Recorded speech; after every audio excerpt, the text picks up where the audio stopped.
मेरे आका अलैहिस्सलाम के प्यारे दीवानों, आज पूरी ताकत और कुव्वत खाने पीने पे सर्फ हो गई, लिबास पे सर्फ हो गई, रहन सहन पे सर्फ हो गई, मकानात पे सर्फ हो गई। तो कामयाबी इसका नाम नहीं कि कपड़े मिल जाएं, लिबास मिल जाएं। अल्लाह अकबर। मेरे आका अलैहिस्सलाम के दीवानों, कामयाबी ये है कि जहन्नम से बचा लिए जाएं और जन्नत के मुसाफिर बना दिए जाएं, जन्नती बना दिए जाएं। और बड़ा कामयाब वो है कि दुनिया में जाने से पहले जन्नत की बशारत मिल जाए, दुनिया से जाने से पहले।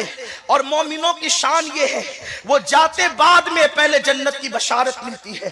कुरान कहता है इन्नल लदीना क़ालू रब्बुनल्लाह सुम्मा इस्तक़ामू ततनज़्ज़लु अलैहिमुल मलाइका अल्ला तख़ाफ़ू वला तहज़नू व अबशिरू बिल जन्नति लती कुन्तुम तुअदून। जिन लोगों ने कहा हमारा रब अल्लाह है, वो उस पर इस्तिक़ामत के साथ डटे रहे, फिर उसके पास अल्लाह के फरिश्ते आते हैं और कहते हैं घबराना मत, खौफ मत खाना, हम तुम्हारे दुनिया में भी मददगार हैं, आखिरत में भी मददगार हैं। और इस दुनिया में बैठे बैठे उस जन्नत की बशारत ले लो जिसका तुमसे वादा किया गया है। दूसरे मकाम पर कहा गया या अय्यतुहन नफ्सुल मुतमइन्ना इरजिई इला रब्बिकी रादियतम मर्दिया फदखुली फी इबादी वदखुली जन्नती। जब मोमिन दुनिया से जाता है तो अल्लाह के फरिश्ते कहते हैं ए नफ्से मुतमइन्ना, चल अपने रब की तरफ लौट जा, इस हालत में कि तेरा रब तुझसे राजी है, और उसकी जन्नत में दाखिल हो जा। मेरे प्यारे आका अलैहिस्सलाम के प्यारे दीवानों, तो कामयाबी बड़ी अजीम चीज का नाम है।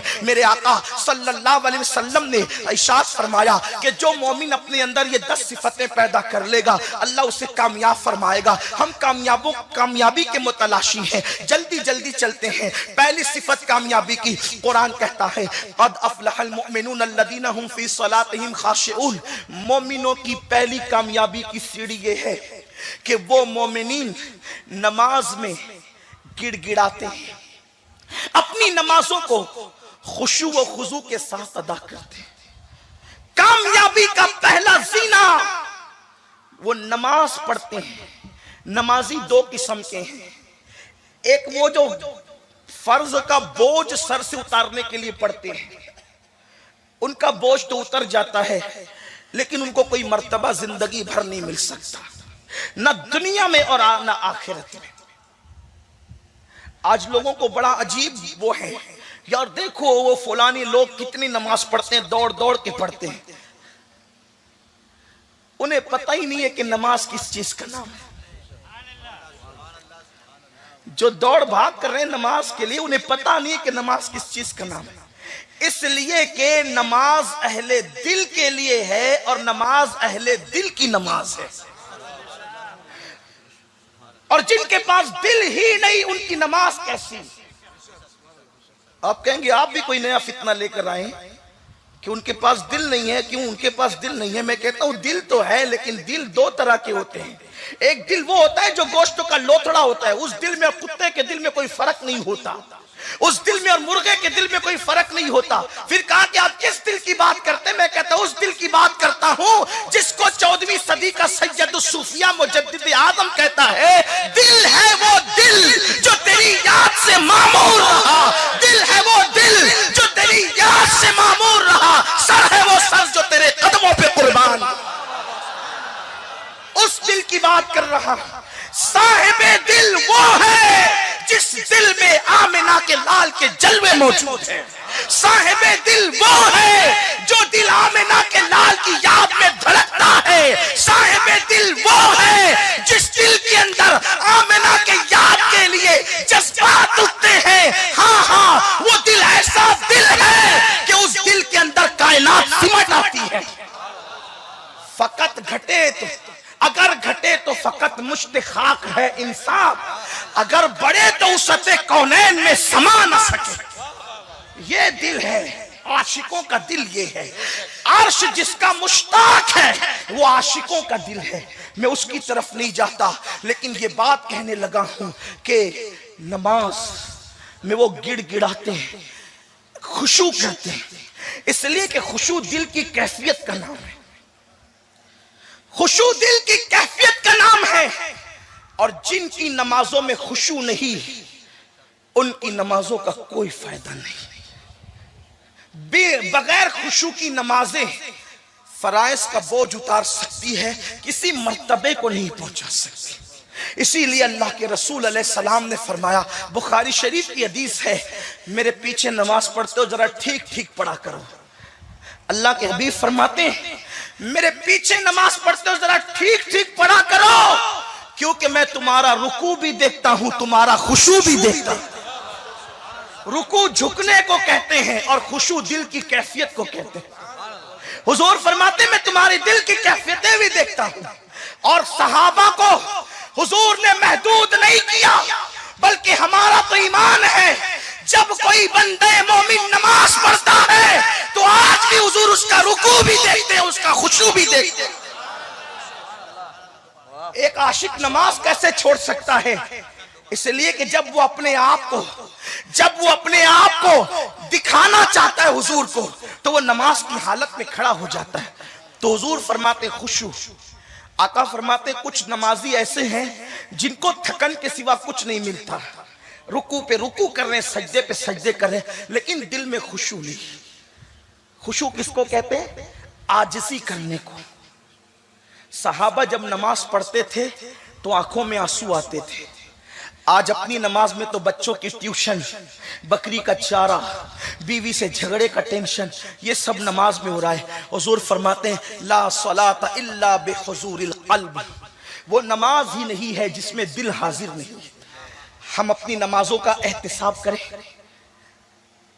इसीलिए तो हम हैरान हैं कि नमाज पढ़ने वाला झूठ क्यों बोल रहा है, नमाज पढ़ने वाला चोरी क्यों कर रहा है, नमाज पढ़ने वाला जिना के अड्डे पे क्यों जा रहा है, नमाज पढ़ने वाला फिल्म क्यों देख रहा है। कुरान जब कह चुका इन्ना सलाता तन्हा अनिल फहशाई वल मुनकर, कि बेशक नमाज हर बुराई और बेहयाई से रोक लेती है, तो नमाज तो पढ़ने लोग तकरीबन 70% मुसलमान तो नमाज पढ़ ही रहे हैं, लेकिन फिर 70% मुसलमान बुराइयों से बचते क्यों नहीं?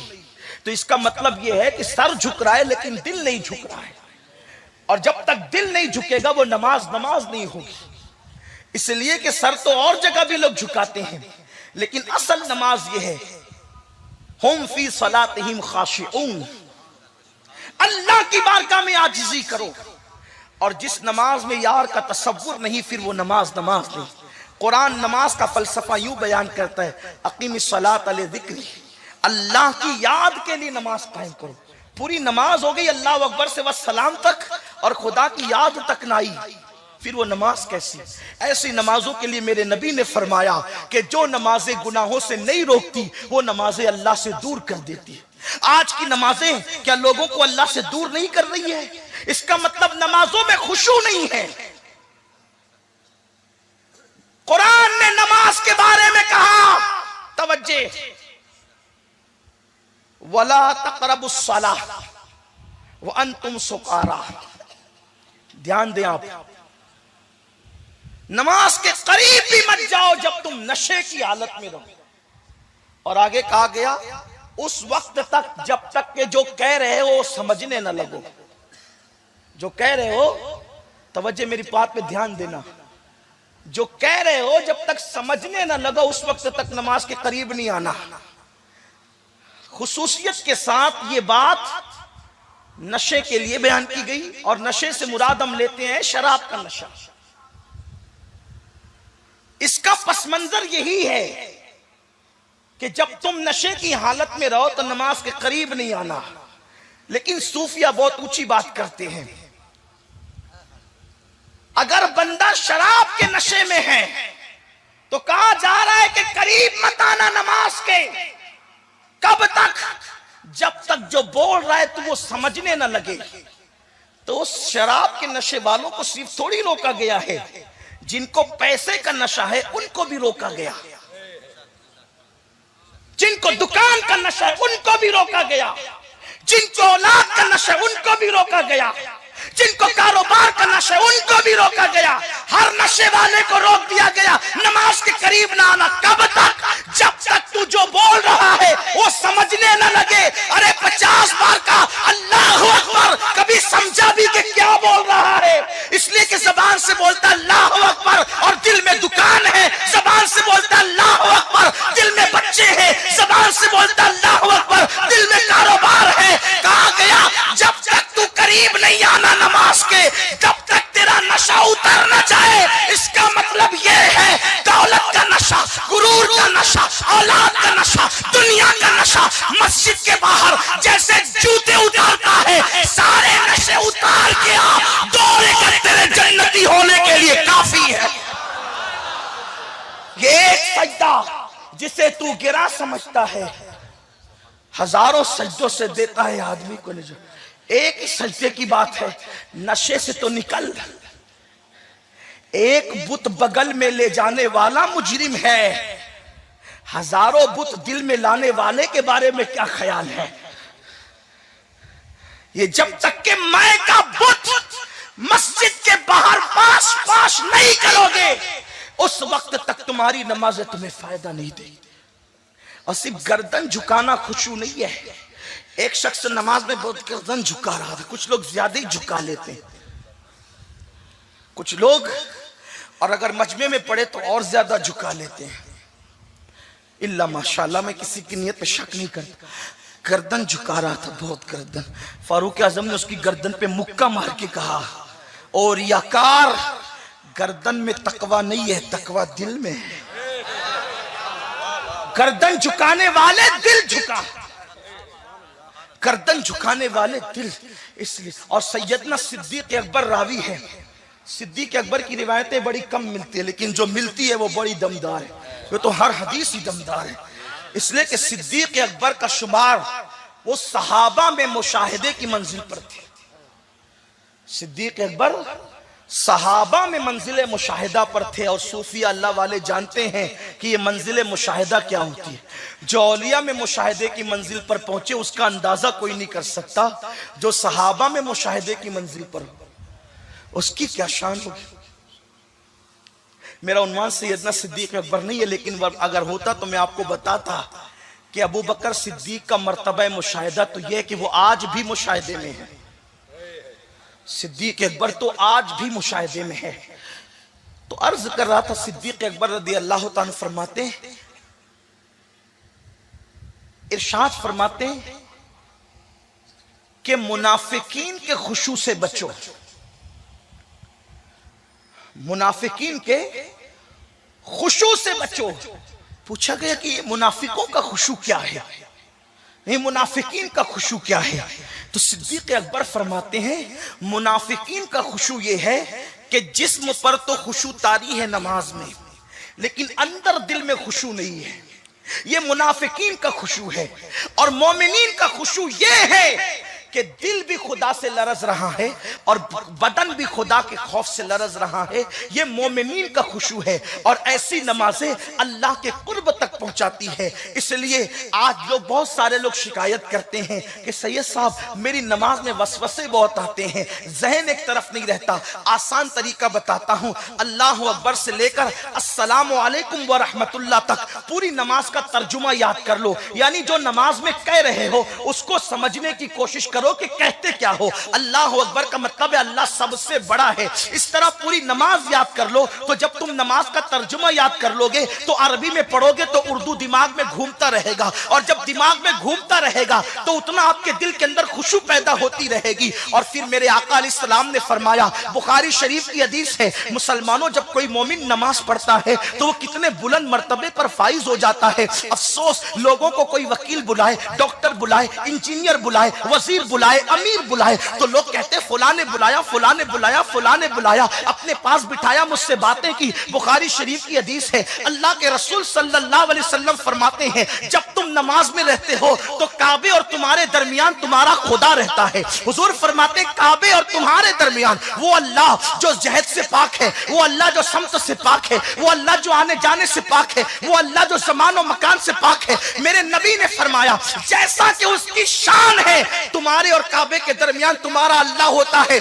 इसलिए जो है जब तुम नमाज में खड़े हो तो आसमान की तरफ नजरें मत उठाया करो, नमाज में खड़े हो इधर उधर नजरें मत उठाया करो। अरे क्या ख्याल ख्याल है मैं तकरीर कर रहा हूँ, एक तालिब इल्म हूँ, आपका खादिम हूँ, आपकी जुतियां सीधी करने वाला हूँ, बोलो मैं तकरीर कर रहा हूँ, सारे लोग मेरी तरफ देख रहे हैं, कोई इधर उधर अल्हम्दुलिल्लाह नहीं देख रहा है, लेकिन मुझे हैरत है कि रब हमारे सामने हो और हम इधर देखे उधर देखे। बोलो ये रब की बेअदबी है कि नहीं है? अल्लाह रब्बुल इज्जत आमने सामने और जिहद से पाक है, लेकिन अल्लाह के रसूल ने फरमाया जब तुम नमाज में होते हो तो तुम्हारा खुदा तुम्हारे सामने होता है, काबे और तुम्हारे दरमियान तुम्हारा खुदा होता है, इसलिए सामने मत थूका करो, ऊपर नीचे आगे पीछे मत देखा करो, सजदे की जगह पर अदब से नजरें रखा करो। आका फरमाते जो नमाज में ऊपर देखे अल्लाह उसकी नजरें उचक ले, अल्लाह उसकी नजरें छीन ले। जो नमाज में इधर उधर देखता है नमाज की बरकतों से महरूम कर दिया जाता है। इसलिए नमाज में सजदेगाह पर नजर हो और कम से कम ये तसव्वुर हो कि अल्लाह हमें देख रहा है, कम से कम, ये कम से कम की बात है, कम से कम अल्लाह देख रहा है।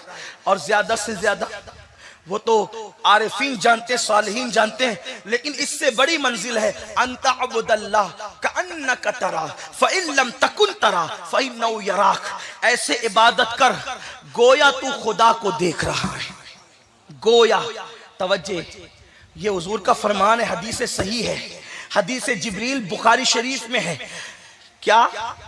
गोया तू खुदा को देख रहा है। इसका मतलब ये है कि नमाज में खुदा दिखता है तभी तो गोया तू देख रहा है। दुनिया में आंखों, सर की आंखों से तो कोई उसको नहीं देख सकता, लेकिन कुदरत ने दिल की आंखें ऐसी दी है कि जिसमें खुदा नजर आता है।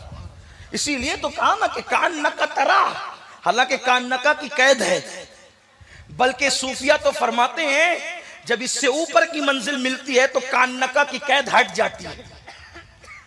और यार का जलवा बेनकाब राबिया बसरी कहती है अल्लाह अकबर कहने के बाद सना उस वक्त तक पड़ती नहीं जब तक यार अल्लाह अकबर को कबूल नहीं कर लेता।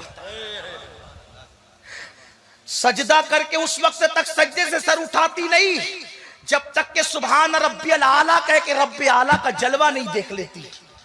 एक औरत का ये हौसला है, एक औरत का ये हौसला है, हम कहां हैं?